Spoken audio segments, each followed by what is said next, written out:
Good evening to all of you from Jerusalem, or good morning or afternoon, depending what time zone you're in. Please do type in your questions and comments during the chat, and if I don't get to answer them after this lecture, I will try to deal with them next week.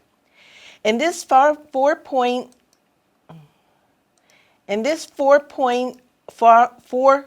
series on the Jews from the Middle East and North Africa and late Ottoman Palestine, I will focus tonight on those Jews actually living in the land, a direct continuation of last week's lecture on Aliyah, going up or immigrating to the land of Israel. The traditional attachment of Jews from Muslim lands to Zion meshed with political, economic, and social turmoil and change, and for thousands culminated in Aliyah, an active expression of their love of Zion and their subjective perceptions of Eretz Israel. The last lecture left the Olim, the immigrants, on the shores of Israel. In today's presentation, we'll examine where they went once they arrived, where in the land, and how the same perceptions of sanctity and beliefs directed them to specific places and continued to sustain them as the heavenly Jerusalem of prayers and yearnings often conflicted with the earthly Jerusalem they faced daily.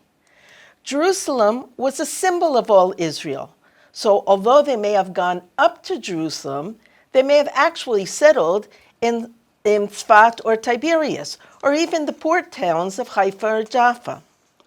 During the 19th and 20th centuries, immigration spiraled, with Jews arriving from the Muslim Maghreb, North Africa, and the Mashriq, the Middle East, an expanse of nearly 9,000 kilometers or 550 miles from Morocco here in the west to Afghanistan in the east, from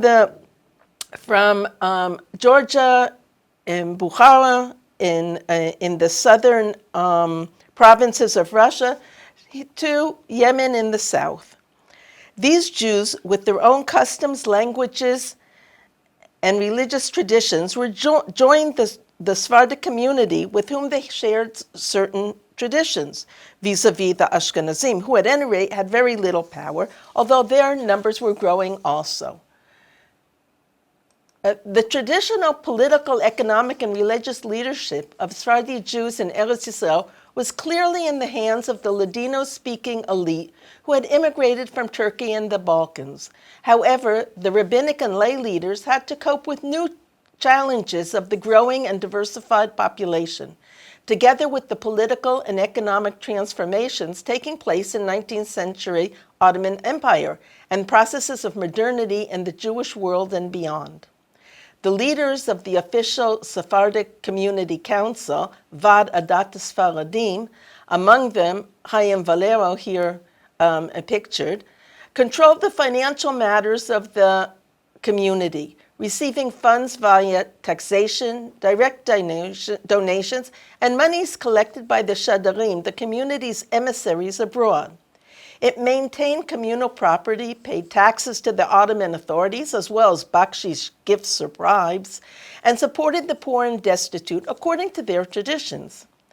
The religious and spiritual leadership was headed by the Chacham Bashi, the head Chacham, as the Svaradim call their sages or rabbis, more or less equivalent to a chief rabbi, with two examples here of their official stamps. Each region had its own Vad and Chacham Bashi. Tzfat and Tiberias had one Vad, each had their own Vad, but only one Chacham Bashi for the Galil. The Chacham Bashi in Jerusalem was also called in Hebrew Rishon LeZion, which from 1842 was an official government-appointed Ottoman position. As the number of immigrants grew, they began to form their own informal social networks based on their region of origin. Migration creates a need for redefinition of identity for individuals and for groups vis-a-vis majority-minority status, local institutions, communal leadership, and social networking. The most common criteria for migrant-immigrant identification are based on place of origin, or often defined by family or towns. As social networks were crucial for coping with the problems of housing, livelihood, and social adjustment, ties later developed, strengthened, and broadened their geographic basis of country of origin.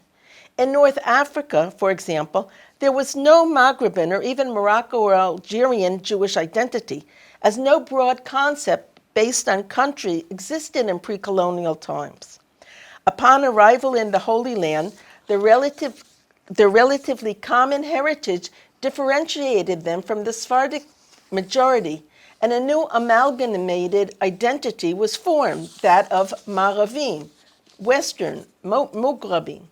Similar trends developed among the Yemenite and Persian Jews. In Jerusalem, the tensions within the heterogeneous community were particularly contentious, as a Sephardic hegemony in communal affairs, the refusal of Sephardic elite to accept new members within its ranks, and to recognize particularistic synagogues and rabbinical courts, and this had clear implications for group survival, as they included economic discrimination in the distribution of communal funds, as well as community-paid positions. Eventually, several groups split and formed autonomous or semi-autonomous organizations. After several decades of bitter strife, for example, Jewish immigrants from the various communities of North Africa banded together in their desire for communal synagogues, institutions, and mutual aid societies, according to Moroccan and Algerian traditions. In 1860, a committee of Maghreban, or in Hebrew, Maravim, Jews of Jerusalem was established under the dynamic leadership of Rabbi David ben Shimon, 6 years after his arrival in the country from Rabat in Morocco. In the following decades, the Yemenite Jews, the Georgian Jews, and Bukharan Jews in Jerusalem all followed suit.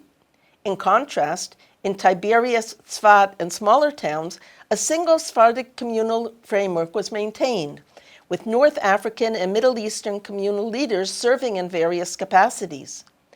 In the new developing communities in Jaffa and Haifa, there was in fact only one community council for both Svaradim and Ashkenazi. Today I want to focus on two aspects of this diversity in late Ottoman Palestine: the demographic and the geographic manifestations of the growing population, illuminating some of the spatial expressions of ethnic identification and social cohesion of Sephardi and Middle Eastern Jews as a general grouping, as well as its various ethnic subgroups, considering the unique characteristics of each city. That is to say, a tour of 19th and 20th century Palestine through North African and Middle Eastern Jewish eyes. Firstly, a further clarification of the terms Svaradim, Mizrahim, or Eastern Jews, or to denote their diversity, Eidot Mizrach, Eastern groups, in order to understand the complexity of the task I have set forth. Jews in Muslim countries were both Ladino-speaking Jews who had been expelled from Spain, Sfarad, during the 15th century, and dispersed throughout the Mediterranean world and beyond, as well as Jews speaking various Judeo-Arabic languages already living in North Africa and the Middle East for centuries, each with their own customs and traditions. In the Middle Eastern Mediterranean, the Svaradim, those exiled from Spain, reinvigorated Jewish communities and dominated them. In some areas of North Africa, separate communities of the exiled Svaradim and the native inhabitants, the Toshavim, were maintained, and in other areas, a blend of religious and cultural norms developed. In areas farther east of Mediterranean shores, there were few exiles from Spain and their descendants. So technically, the name Svaradim is inappropriate for them, although they abided by some of the same religious and legal codes. In the chat last week, there was a comment about the abbreviation Samech Tet, found after names, often interpreted as Sephardi Tahor, a pure Sephardi, to emphasize elite status, that they were exiled from Spain without having ever been baptized during the Inquisition. However, Samech Tet was also used by sages in the Middle East to denounce siman tov, a good sign, or safa tova in Arabic, or sofo tov in Hebrew, for a good end. And if we can have the slide, please. We can see here in Rabbi Abulafia's typical Sephardic, very intricate signature, we can see here that he has the samech tet. So the connotation of samech tet is also a flexible term. The rapidly expanding and diversified aliyah of Middle Eastern Jews were often lumped together in the general category of Sephardi, although not always by choice, and called Svaradim to differentiate them from the Ashkenazim.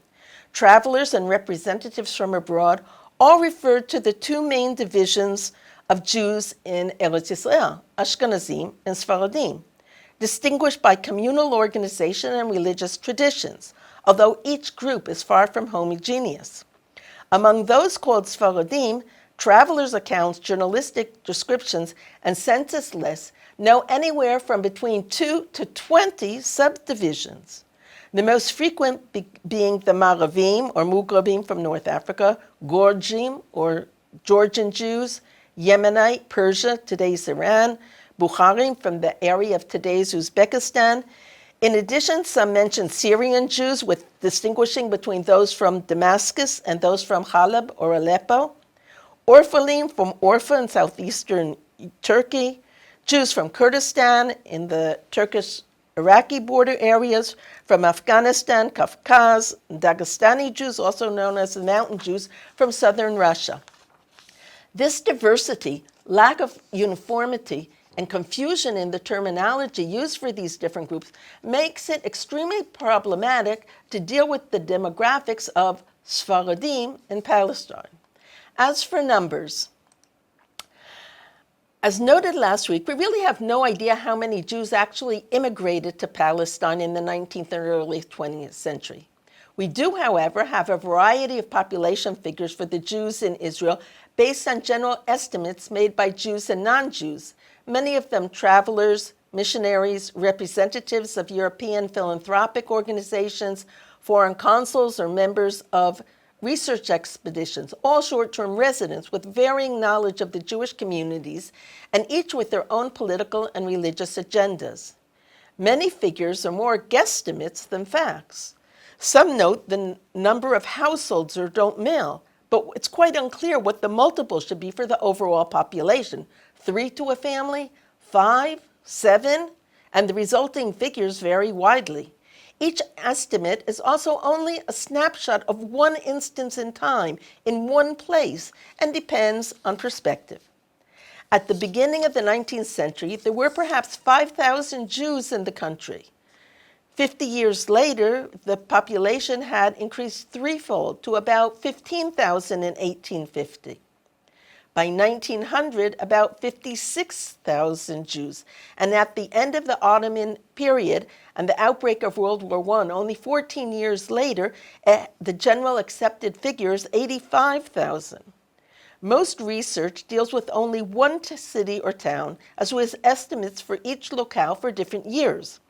As Jews lived almost exclusively in urban environments, estimates are more exact than those for Muslim or Bedouin populations. Here we can see the approximate number of Jews in the 3 main cities, Jerusalem, Tzfat, and Tiberias. This simplified chart reflects the growth of the Jewish population, but hides the radical fluctuations caused by recurring epidemics, as the 1865-66 cholera epidemic, and natural disasters, as the earthquake in the Galilee in 1837, which killed thousands, as well as rapid increases due to different waves of migration. But around 1880, here you can see, the Jews were the largest religious group in each of these cities. It is even more difficult to attempt to know the number and percentage of Svaradim within the Jewish population. What is clear from the general guesstimates is that the Svaradim Middle Eastern, and North African Jews comprised more than half of the Jewish population in the country until the waves of immigrants increased waves of immigrants from Europe increased beginning in the 1860s and far bypassed those of Muslim lands, such that we can see that beginning in 1870 approximately, they started slipping below the 50% level. The Jewish population of Palestine and its individual cities is not, however, a microcosm of the Jewish world, nor the demographics of Palestine representative of the division of world Jewry. Due to the population explosion beginning in the late 18th century in Europe, approximately 80% of world Jewry lived in Eastern and Central Europe at the beginning of the 19th century, and less than 20% in Africa or Asia. At the end of the 19th century, an even larger proportion lived in Europe, plus an approximate 10% in the Americas, with only 6 or 7% of world Jewry in Africa and Asia, thus making the case of Middle Eastern and North African Jews in Eretz Yisrael even more interesting. An outstanding example and an outstanding and unique source on the Jews of Palestine is a series of 19th century census lists initiated by the British Jewish Sephardic philanthropist Sir Moses Montefiore, officially entitled Statistical Accounts of the Holy Land and the Jews in the Holy Land. A treasure chest of information for a comprehensive research on the social and demographic fabric of Eretz Yisrael, as well as for individual work on genealogy for those of you interested who may have ancestors who lived in 19th century Palestine. Montefiore not only collected and distributed funds for the Jews in the Holy Land, he also traveled to Eretz Yisrael in order to ascertain for himself their needs and to observe the work he initiated. The Jews in each of the communities of the Holy Land were enumerated 5 times in the years 1839, 1849, 1855, 1866, and 1875, each approximately a decade apart. The first census was conducted in 1839, following reports of the destruction caused by the 1837 earthquake and the Druze uprising the following year.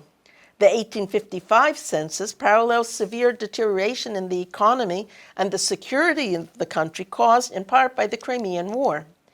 In spite of a traditional aversion to being counted, the Jews of Palestine cooperated with Montefiore, perceiving that this census was just another communal listing for the age-old custom of almsgiving in the Holy Land, and not a progressive method for his philanthropic work in modernizing society. Although the names of rabbis and community leaders in 19th century Eretz Yisrael and their activities are rather well documented, what is known about the less illustrious and their families?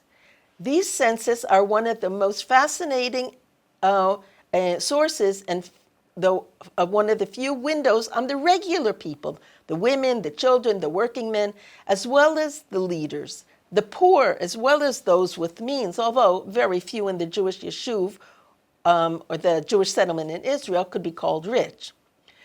The lists were prepared separately for each of the communities. The heading on each form had space at the top for the name of each community. Okay? Here we have the Svaradim in Tiberias in the year 1855. In Haifa and Jaffa, as well as in the smaller towns as Shvaram and Pekin, only one communal list was prepared, and nearly all the Jews in these smaller communities were Svaradim. The printed forms for the males and their households, Bnei Yisrael, contained 15 columns dealing with detailing names, place of birth, age, and year of immigration, or the number of years before that they immigrated, economic status, and here most are poor, and sometimes we have very poor or extremely poor, very few having any sums of money, and occupations which reflect the poverty, as repairing old pots or going from village to village with goods to sell. There are also columns for marital status and children, which I will discuss next week in my lecture on women in the Yishuv. A final column deals with observations, and these are all sorts of areas. For example, from dire poverty when abroad as an emissary, has a debt of 70 lira, is totally blind, he is ill, and his wife is very ill. Family names, about which I was asked last week, are clearly indicated. However, inconsistencies can be noted. For example, a name could be alternately Arzi HaKohen, or the opposite, HaKohen Dweig. Ben Simchon are alternately as Ibn Simchon or just Simchon. A North African name may be prefixed with a aleph in Hebrew, Dahan or Adahan, Moyal or Amoyal. Place names may be noted as family names. Mughrabi, North African, Fassi, from the Moroccan city of Fas, or Mizrahi, from the east. However, we can generally correlate the names. From a statistical analysis of these 5 detailed snapshots in time, it is possible to define waves of immigration from specific origins, family size, economic activity, and much more. I found some surprises, for example, that the average size of the traditional Sephardic family was much smaller than which had been assumed. And we can see here that of those listed on the Bnei Yisrael, meaning a male head of the household and of families, we have 13% with only one person listed, the male, 30% of a couple, 24% 3 people, generally, and or together we have here not even half having children, or just over half having children. But on the other hand, we cannot always assume that the other person is a child, because sometimes it could be a mother-in-law, a sister, or otherwise. As such, we can see that an average family would have maybe only 1 or 2 children. In addition to these lists of Bnei Yisrael, there are also separate detailed lists for widows and for orphans, giving information on the women of the community otherwise lost in the history. The topic of next week's lecture. In the last 3 census also included forms for communal institutions as synagogues, study houses, schools, and charity organizations. Not only is information on the type of activities of these institutions and their locations recorded, but also the names of those filling the various positions, presidents, treasurer, secretary, teacher, caretaker, etc., so that by cross-checking with the census list, ethnic affiliation can be ascertained for the functionaries, noting their impact on the community. This treasure chest, however, ends in 1875, and there are few reliable resources for the next decade. One of the outstanding reliable sources is Jerusalemite Abraham Moshe Luntz, who published rather exact figures for each city and town and updated them periodically in his annual almanacs, Luach Eretz Yisrael. In 1895, for example, he wrote that there were 6,620 Jews in Tzfat, 4,500 Ashkenazim, and 2,120 Svaradim. However, he gives no information regarding how many women, men, or children, ages, place of birth, or time of Aliyah. During World War I, the situation in Palestine was disastrous, and the Jewish population was reduced to almost half by a severe lack of foodstuff causing widespread famine, epidemics with no medical supplies, a severe locust plague eradicating all growing plants, in addition to the devastation caused directly by war itself. Men exiled from the country or drafted, and animals and crops requisitioned for the Ottoman army. American Jews organized food and medical supplies for the Yishuv, which finally arrived just before Passover of 1915. In order to ascertain the size of the Jewish community to continue to distribute supplies, the Palestine office of the World Zionist Organization carried out a census. Although due to the circumstances, it was carried out over a period of nearly 3 years. The individual census forms here shown on the right, but they have not been found. They have not been found, and we have here the name and the age and the occupation when they immigrated, as well as here we have Edah, their ethnic identification, Kolel, their ethnic organization which they belong to, and citizenship, as many had foreign citizenship. These tables, the individual lists had not been found, but the accumulated information was published shortly after the war in the account of the Jews of Palestine, Sfirat Yehudei Eretz Yisrael. There are tables recording not only the numbers of Jews who survived and resided in each of the cities, towns, and agricultural settlements at the time, but also tabulations of family size together with time of arrival, or together with occupation. Together with most of them are also divided by ethnic identification.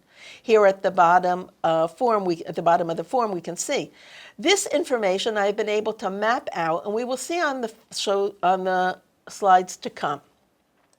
Now turning to the geographic or spatial impact of the Sephardic and North African and Middle Eastern Jews on the Yishuv, the Jewish communities of Palestine.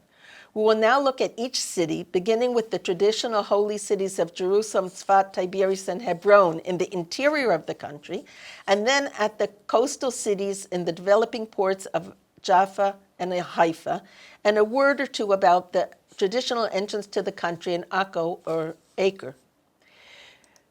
Chaim Salam Pinya of Tzfat's 1875 map or panoramic view of the country offers us a view combining some geographical features with many of the images of contemporary Jewish perceptions. We begin with Jerusalem. We begin with Jerusalem and the Kotel, the western wall, its center, totally out of proportion to the physical city. Notice here in other 19th century photos the limited space for Jews to pray, as well as the lack of separation between men and women. The Kotel, in fact, was not even in the Jewish quarter of the time, but that is a discussion for another time. The dominant spatial arrangement in the historic walled cities of late Ottoman Palestine was based on ethnic or religious affiliation, typical of all Middle Eastern cities. Such differentiation characterized not only the urban ecology of the well-known Muslim, Jewish, Christian, and Armenian corners of Jerusalem, but also that of smaller cities in the country having mixed populations, such as Tiberias and Tzfat, and the developing coastal cities of Jaffa and Haifa, which in the latter were not as clear. The term quarter relates to an area and definitely not 1/4 of the city, as seen here by the small purple area of the Jewish quarter. In Jerusalem at the beginning of the 19th century, most Jews in the Jewish quarter of the Old City rented rooms and courtyards and buildings from Muslim landlords. Most synagogues and study houses and a few homes were on land owned by Jews or dedicated to the Jewish community as hekdesh in Hebrew, or waqf, as found on dedication plaques that are still existent today. Over the centuries, the main core of the Jewish quarter remained intact, but its outer borders contracted and expanded with the size of the population. As the number of Jews in 19th century Jerusalem rose from 2,000 in 1800 to approximately 8,000 in 1860 to 35,000 in 1900, and from less than a quarter of the city's residents to over a half, conditions deteriorated in the Jewish quarter and were increasingly congested, and the demand for housing and the rental fees soared. The next stage was the expansion of the Jewish quarter to areas adjacent within the Old City, with lower density and lower rents, primarily in the Muslim areas. Expansion outside the city walls characterized the third stage beginning in the 1860s and gaining momentum after changes in the Ottoman Land Code in 1858, which permitted non-Muslims to acquire real estate under certain conditions without a special firman or a document from the Sultan, and particularly after the Ottoman land protocols of 1876. The increasing influx of Jews to the city made the establishment of new neighborhoods an imperative. New laws increased security outside the walls, and alternative financial resources, including long-term loans in the forms of mortgages, together with the developing social aspirations and ideologies, made this process feasible, not only for Jews, but for Christians as well.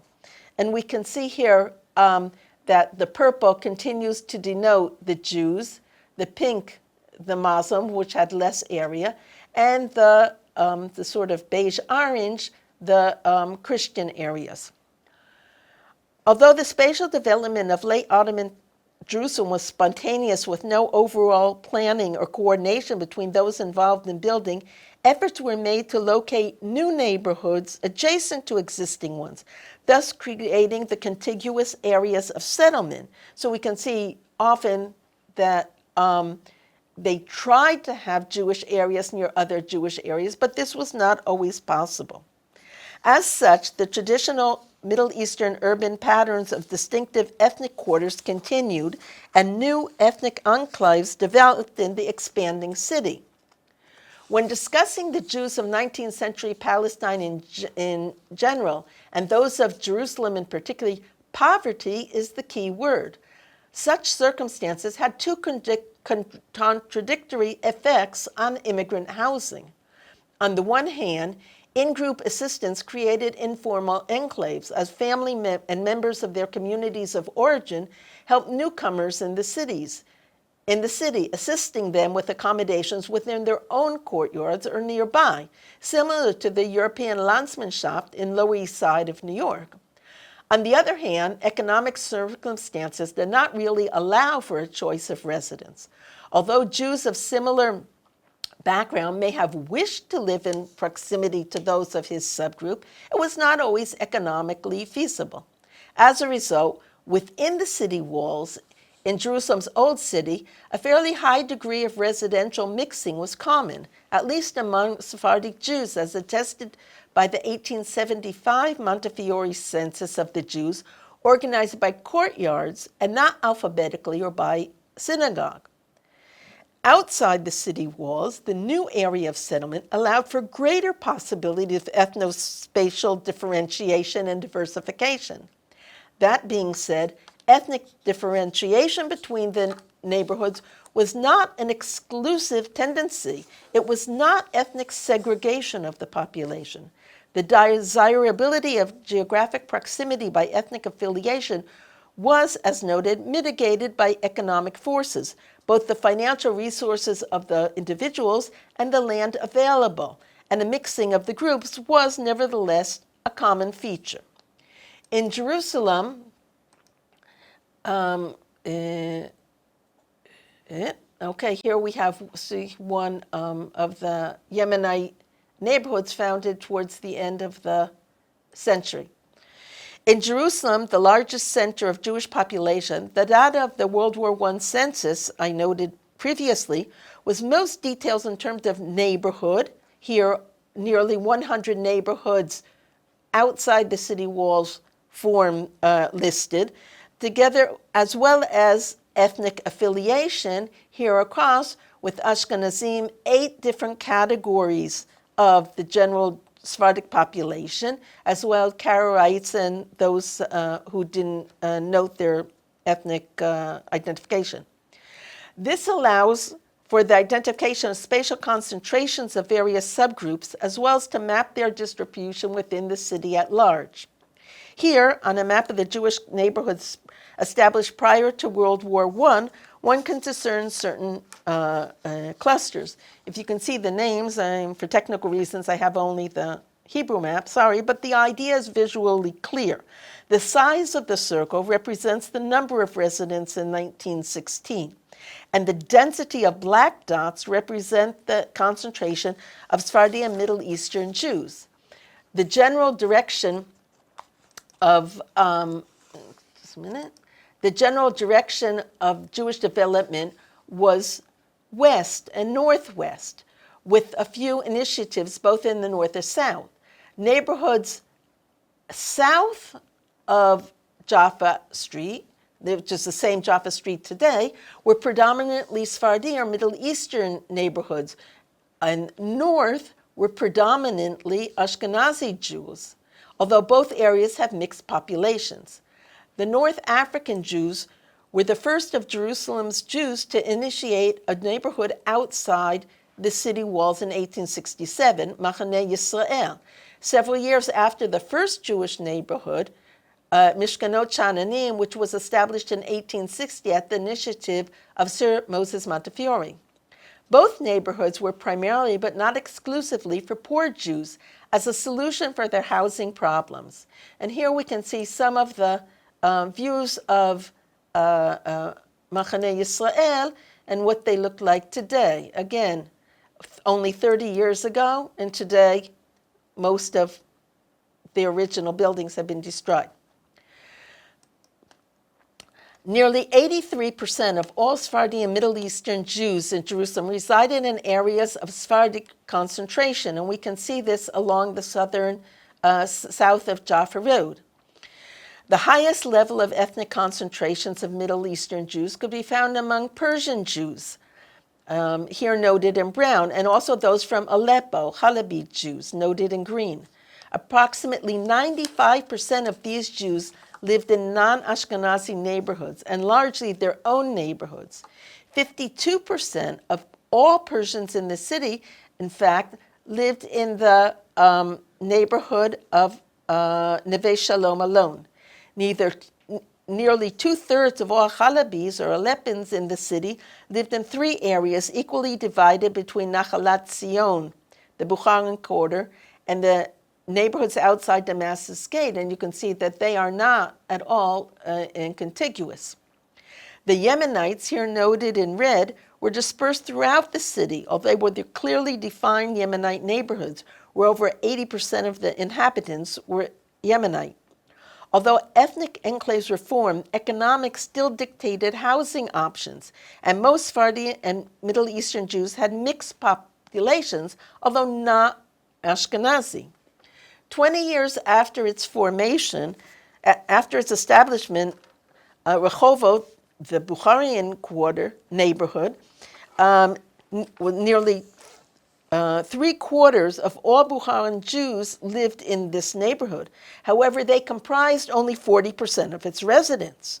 Persians, Aleppins, and Yemenites were prominent among the residents. Many of these neighborhoods later became slums after World War I, and those who had resources moved on to newer and more modern neighborhoods. Again, the Bukharan quarter is an exception with its wide streets and a grid plan. Many of the, and you can see here that they were well-to-do in the neighborhood. Many of the neighborhoods with mixed population, as Mishkanot Yisrael, founded by Ashkenazi Jews in 1875, had distinct enclaves of subgroups, as can be seen here, with Ashkenazi, Sephardi in the blue, and Yemenite in the red, living in separate areas. I want to stop here in order to continue briefly with Tzfat and Tiberias, which were quite different. Turning to Tzfat, in the northern Galilee, and the holy sites which were prominent in its environments, Northern African Jews had been long associated with the Sephardi community in Tzfat, with strong ties between the Maghrebin communities in this holy city and the graves of the venerated sages buried there. Ultimately, many Maghrebi Jews settled there after deciding to migrate. During the 19th century, they actually dominated the Sephardi communities with their numbers, rabbis and scholars, and economic initiatives. 7 out of the 10 chief rabbis of the city in the 19th century, for example, were Maghrebin. Moroccan and Algerian customs and liturgy became common in the city's synagogues, adopted even in those institutions founded by the Spanish exiles in the golden age of the Jewish community in the 16th and 17th centuries. Distinctions within the Jewish community were not apparent between those of North African and Sephardic and Spanish origins. The Jewish quarter of Tzfat developed quite differently from that of Jerusalem. Much of the area was defined by Jewish land ownership and a legacy of the community's golden age. Here, noted in yellow and blue, which I will soon discuss, was the Jewish quarter. Many of the buildings were vacant at the beginning of the 19th century as the Jewish population had decreased, but the Jewish Communal Council continued to oversee the continuation of Jewish ownership, allowing the many new immigrants in the 19th century to live in clearly defined Jewish areas. Dramatic events caused great flux in the population of Tzfat, most notably the severe earthquakes of 1759 and particularly 1837, which demolished buildings and killed over half of the Jewish population, causing many survivors to migrate to Jerusalem and Haifa. As such, over the next decades, the net gain in the population was accommodated within the existing Jewish quarter until the last decades of the 19th century. The social and demographic features of Tzfat present a second pattern of ethnic differentiation. Social and spatial differentiation among the Jews of Tzfat was based on the major bifurcation of Sephardi and Ashkenazi, manifested in two distinct separate quarters, noted in real estate documents and wills I discovered in the Sephardic rabbinical court, as well as interviews with veteran residents. As the city's Jewish population increased, it gradually expanded spatially, and in the fringe areas, the population was mixed between Sephardi and Ashkenazi. In the 1890s, an increasing number of Jews from the various towns of Persia arrived in the city, bringing with them their own customs and social networks. Relatively wealthy members of the community established synagogues and residential courtyards,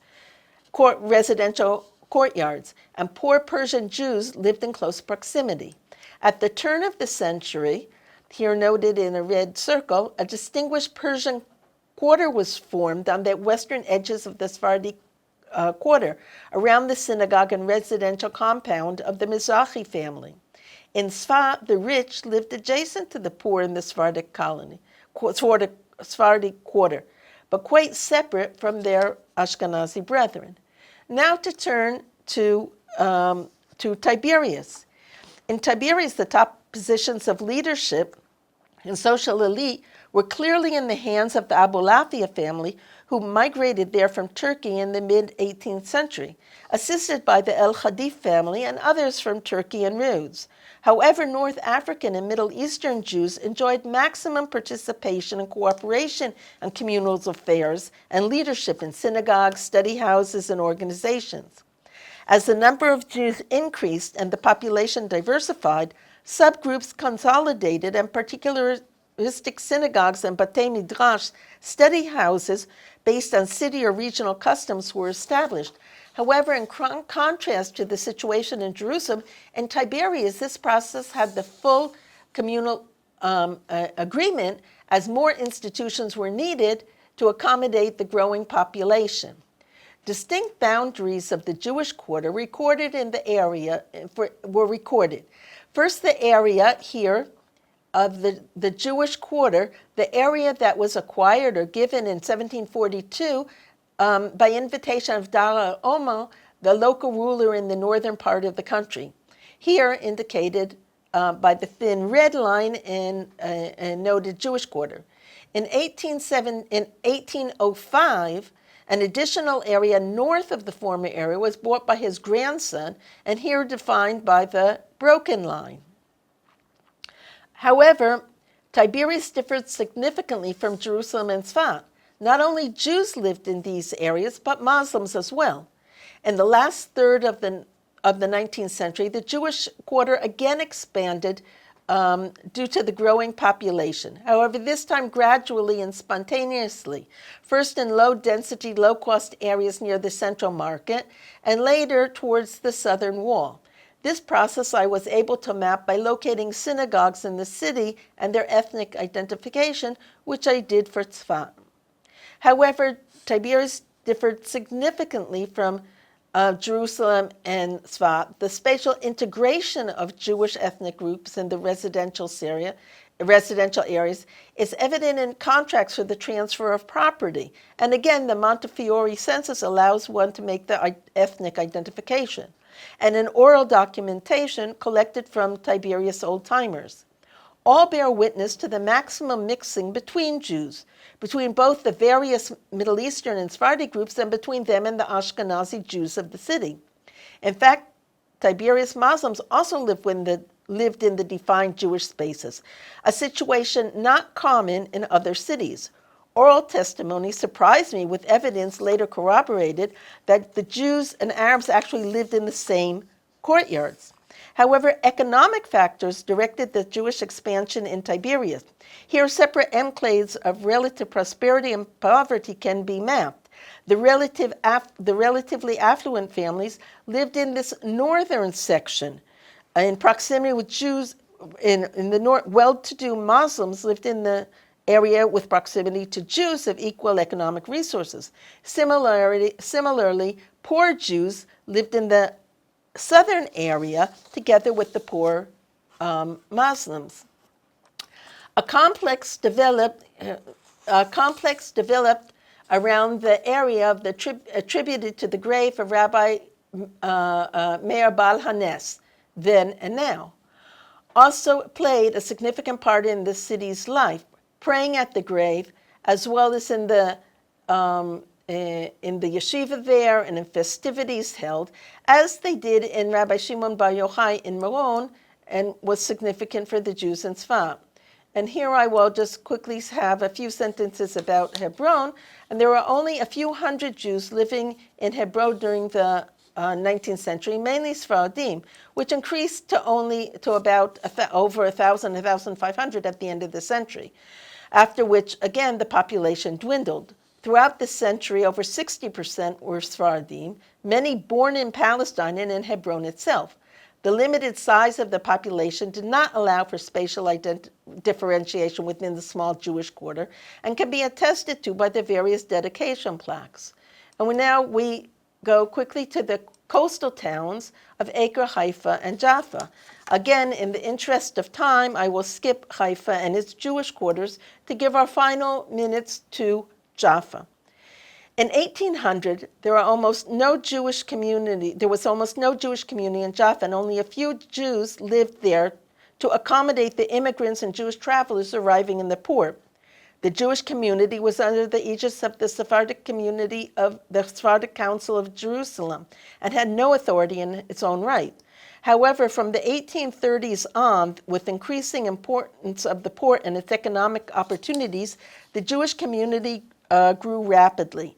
In the 16 years between the 1839 Montefiore census and that of 1855, the number of Jews had tripled, and almost all of them Sephardim, 2/3 Maravim, North African. This vibrant community, now independent of the patronage of the established Sephardic community in Jerusalem, drew additional Olim from North Africa and the Mediterranean area, as well as from Jerusalem. Within a decade, the population again doubled. As the community expanded, the ethnic composition of the community changed. From the early 1800s, this Ashkenazi sector began to grow faster than the Sephardic, as we can see here on the graph on the right. The communal council of Vad Ha'ir, established in 1837, was for all Jews of the city, in itself an innovation in the fragmented Jewish communities of the time, and was expanded in 1891 after an attempt by Ashkenazi Jews to form a separate community. The Svaradim and Maravim used their fluency in Arabic, knowledge of local customs, and good personal relations with the Arabs to bolster intercommunal relations and lessen anti-Zionist activity, especially during World War I. In the founding of Neve Tzedek, the first Jewish community outside Jaffa city boundaries in 1887, and its development perhaps best exemplifies the ambivalent status of the Maravim, North African, and Middle Eastern Jews in the Yishuv, with their intensive involvement in practical affairs, juxtaposed to their marginal acceptance within social and political frameworks. Aaron Shlush, who had immigrated from Algiers and arrived in Jaffa in 1840, sold part of a lot he owned in the northeast of the city at a very cheap price to a committee formed to establish the new neighborhood. Shlush was among the 4 members of the building committee, and all of whom the original members were Ashkenazi. Shlush himself built a large house prior to the founding of the neighborhood, but didn't move into it and after the neighborhood was settled. In this photograph, you can also see the transition stages of the men with their Maghrebin and European dress. Adjacent to this house was, of course, a synagogue, and which he moved from his home within the city. His sons opened their factory of building supplies on the other side of the house. Chaim Amzalag also built a spacious home nearby with lush gardens. The Shlushas and the Amzalags were in the Neve Tzedek neighborhood, but also out. And it is questionable with their spacious homes outside the city with wide courtyards and trees, as well as private wells and on the fringes of the new neighborhood, if they were actually interested in personally living within Neve Tzedek's cramped quarters, with houses of 2 rooms only on each of the small plots, and a service area in the yard soon to be acknowledged as poorly planned. As such, from the beginning of Neve Tzedek, the Maravim were active in the formation of neighborhoods. However, they remained on the fringes of the community, both physically and socially. So we can see here the Neve Tzedek, and on the fringes, the Shlush compound and the Amzalag house, as well as the twin houses which Shlush built for his sons. The historiography of the new Yishuv, the new Zionist Yishuv, the old Yishuv, the Sephardic Yishuv, is one of the topics of my final lecture in this series. Concluding, Jews arrived in Eretz Yisrael in waves from various countries at different times, and strong immigrant networks were created to help them cope with the hardships of daily life. These olim were not evenly divided by countries of origin, nor were they necessarily similar in origin to those already in the country, those in positions of leadership in communal councils. The Maghrebin Jews arrived in increasing numbers from the 1830s, particularly from Algeria, and from the late 1840s, primarily from Morocco, steadily increasing until 1912, when the combined efforts of the French Protectorate, World War I, and the beginning of the British Mandate in Palestine slowed migration significantly. Waves of Yemenite Jews first arrived in the early 1880s and continued throughout the decades, including the Mandate period. Jews from Central Asia, from Persia and Bukhara, began immigrating in the final decade of the 19th century, with their numbers increasing in the years leading up to World War I. Each sought to perpetuate their traditions and institutions, as well as create a support system both based on both common regions of origin. The organization and residential areas of Ashkenazi Jews have not been discussed here, except in relation to Sephardi Middle Eastern Jews. The internal politics of each city were quite different, with Jerusalem in the most extreme, not only in population size and diversity, but also with intercommunal rivalry. In Tzfat and Tiberias, although the same basic needs existed, the overall Sephardic community was more responsive to their needs. Tiberias has been well known for its relative moderation, not only within the Jewish community, but also in relations with its Arab neighbors. However, this cannot be said of Tzfat. During the 19th century, and particularly the 1830s, repeated raids, pillage, and murder in the Jewish quarter set the tone of relations. With the Jewish community in the Middle Eastern within the Jewish community, the Middle Eastern population was less diverse, with Jews either from Turkey and the Balkans or from the Maghreb. Only at the end of the century did groups of Persian Jews settle there, and almost no Yemenite Jews. The development of a strong Ashkenazi enclave was reflected in the clear spatial divisions between them and the Sephardi population. It has been argued that everyday life spaces are the arena in which identity and social strategies of segregation are structured. A mapping of the social and demographic phenomena within the Jewish spaces of 19th century Palestine clearly reflects the relations between the Ashkenazi and the Sephardi, and between the various subgroups of Sephardi and Middle Eastern Jews. The internal politics of the Jews of each city were quite different regarding the flux and flow of the population, its diversification, and accommodation to particularistic traditions. Even within the seemingly circumscribed geographical and cultural boundaries of these cities with significant Jewish communities, varying patterns of ethnic distribution have been uncovered. One, the maximum differentiation between the many ethnic subgroups, as exemplified by Jerusalem. General separation between the two main aggregate groups of Jews, Svaradim and Ashkenazim, as exemplified by Tzfat. And thirdly, an overall mix of Jewish ethnic groups within residential areas, as exemplified by Tiberias and to a certain extent Jaffa within the walls and outside. The correlation between ethnic affiliation, spatial location, and social economic initiatives in urban centers of late Ottoman Palestine points to the significance of examining the internal urban ecology of a multi-ethnic Jewish community, the Yishuv in Eretz Yisrael. Thank you. Thank you very much, Michal. I'm warning that we have quite a few questions. We'll choose a few. And sometimes I'm not sure if the question was asked before or after you refer to the topic. So if you feel you answered it already, that's fine also. So let's see. We have a question about the interaction between Sephardim and Ashkenazim. So what kind of, was it marriages, just a business, working together? What kind of interactions did they have?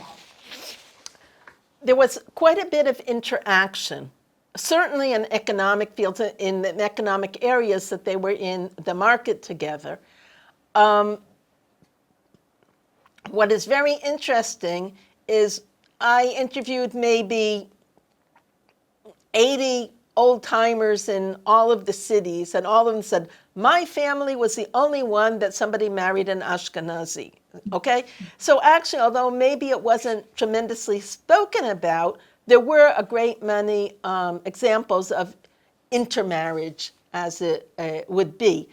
It depends where, because you have a lot of contacts on the street, in the courtyards, but then again, we're talking about traditional religious communities, so they went to separate synagogues and separate batei midrash. So again, it depends what we're talking about in the economic sphere, in the social sphere, in the religious sphere. In the religious sphere, there really wasn't a lot of contact, but on the street there was. If I can just add one interesting thing, sure. When Moshe Montefiore initiated Mishkanot Sha'ananim, the first Jewish residential neighborhood outside the city walls, he allocated 20 apartments. 18 he specified for Sephardi, 18 for Ashkenazi, and 2 for a synagogue for each of them. And he gave special scholarships, as it was, special stipends for intermarried couples. And we have a list of those intermarried couples that he gave money to. Okay. Another question. Would Jewish families who had been in the land for centuries be considered Mizrahim? There's two things. Number one, no, it depends. There's three answers. One, whether they were Sephardi or Ashkenazim, over the centuries, they kept their identity. You may be asking about the Mustarabim, who were those who were reportedly never left the land of Israel after the dispersion from the Second Temple onward. So those Mustarabim, they're not Svaradim, But if you had to put them between Ashkenazim and Svaradim, they would go to the Svaradim, but they were not. But there weren't that many Mustarabim. They were mainly in a few small areas, in smaller villages in the Galil, most notably is that of Pki'in. The other comment I would like to make is according to the Montefiore census, approximately 95% of the Jews had immigrated at some time of their life. So we're only talking about 5% of the Jews who were born in Israel, many of them born to immigrants. So it really is an immigrant society, although the institutions, certainly the Varedat Svaradim, the Sephardic Council, is an old veteran organization, but its members were actually new to Israel. I think we'll take one last question. Naomi wants to know if Sephardi residents of the Yishuv were involved in socialist and labor movements that became the Histadrut later in the 1920s. I mentioned in passing the whole question of the Svaradim in the Zionist Yeshuv. I will discuss more at length in the last lecture, so I don't want to say too much about it. But I would just say that it's a Zionist terminology talking about the old Yeshuv and the new Yeshuv. And what happens with the Sephardi Yishuv that doesn't really fit here or there, and it's its own Yishuv. It's not that it doesn't fit, it's its own entity. Mm-hmm. So that we will discuss later if the questioner will permit. Okay, thank you very much. I'm joining the brachot in the chat. And I hope everyone will join us next week. I believe you want to say a few words about our next session? Yes. Also, for those that you said there were a lot of comments, I'm asking Tamar to send them to me, so I will try to relate to as many as I can through the next lecture, as I tried to do today. Next lecture will be on the women of the Yishuv. And thanks to the Montefiore census as well as other documents, we can now look at them. They're sort of forgotten. They're those that are undocumented. So we'll have a special lecture focusing on the women, how and why they made Aliyah, where and how they settled in the country, what were their economic activities, how they related to how they were able to handle the family life in the poverty of the country, cope with the family life. And this will be next week, so I invite you. Thank you, Michal. Thank you, everyone. Thank you, Adam and Udi and Katie, our staff. See you next week. Okay, thank you to everybody.